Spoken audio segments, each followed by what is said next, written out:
Suponhamos que isto seja uma caveira. Mas o que significa? Uma bandeira de piratas? Não, não. O anúncio de um cemitério? Não, não. Tampouco. Essa caveira significa perigo.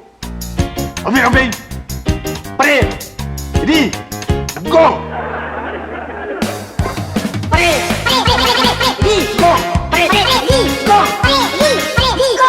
Não!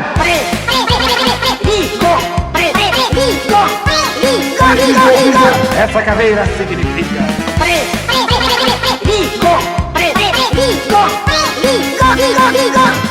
por exemplo, se virem uma caveira e uma garrafa, significa que essa garrafa contém veneno.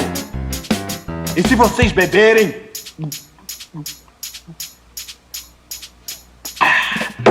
Que bom! Mais um minuto! Vão começar a se retorcer como lagartixa com cãibra. Assim.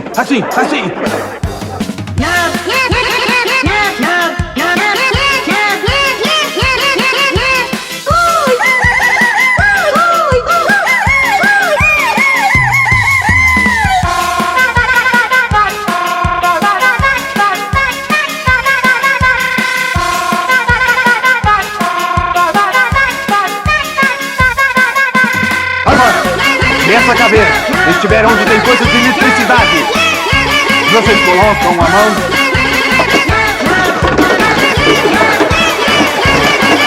Vocês vão tremer, soltando faíscas com fios desencapados, assim, até que o fogo se preparem para instalar o último suspiro. Bravo!